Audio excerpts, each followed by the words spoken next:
என் தேவன் என்னோட கூட இருக்கிறார். நான் ஆழியில் இருந்தாலும் என் கூட இருக்கிறார். நான் உயரத்தில் இருந்தாலும் என் கூட இருக்கிறார். நான் தாழ்வில் இருந்தாலும் என் கூட இருக்கிறார். நான் மேன்மையில் இருந்தாலும் என் கூட இருக்கிறார். ஹல்லேலூயா. இன்னைக்கு எத்தனை பேருக்குள்ள அப்படிப்பட்ட விசுவாசம், இன்னைக்கு எத்தனை பேருக்குள்ள அப்படிப்பட்ட ஒரு நம்பிக்கை நமக்கு இருக்கு. நம்ம வாழ்க்கையில நல்லதே நடந்துட்டு இருந்துச்சுன்னா, ஏசப்பா என் கூட இருக்கிறாருங்க அம்மா, ஏசப்பா என் கூட இருக்காரு சிஸ்டர், எனக்கு எல்லாவற்றையும் ஆண்டவர் நன்மையா செஞ்சுட்டு இருக்காரு, ஐம் சோ ஹாப்பின்னு சொல்றோம். நம்முடைய வாழ்க்கையில கஷ்டங்கள், வேதனைகள், கண்ணீர்கள், துக்கங்கள் வரும் பொழுது கர்த்தர் என்ன மறந்துட்டாரு, கர்த்தர் என்ன கைவிட்டுட்டாரு, ஆண்டவர் எனக்கு ஹெல்ப் பண்ணல, ஆண்டவர் இந்த காரியத்தை எப்படியாவது எனக்கு செய்வார் நான் நினைச்சேன், அந்த காரியம் கைவிட்டு போயிடுச்சு.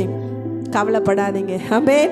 அது கஷ்டமே ஆனாலும் உன் தேவன் உன்னோட கூட இருக்கிறார். ஹல்லேலூயா. நம்ம வேதத்தில் எத்தனையோ காரியங்களை நம்ம பார்த்துருக்குறோம். யார் வாழ்க்கை வேணால் நீங்கள் எடுத்துங்க.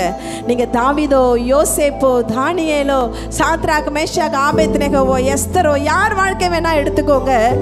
அவங்களுடைய முடிவில் தான் கர்த்தர் அவங்கள மேன்மைப்படுத்தியிருந்தார். ஹல்லேலூயா. யோசேப்பு குழியில் இருந்தான், சிறையில் இருந்தான், அடிமையா இருந்தான், கடைசியில் தான் அவன் ராஜாவா மாறினான்.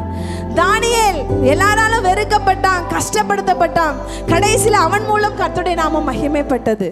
ஆமென்.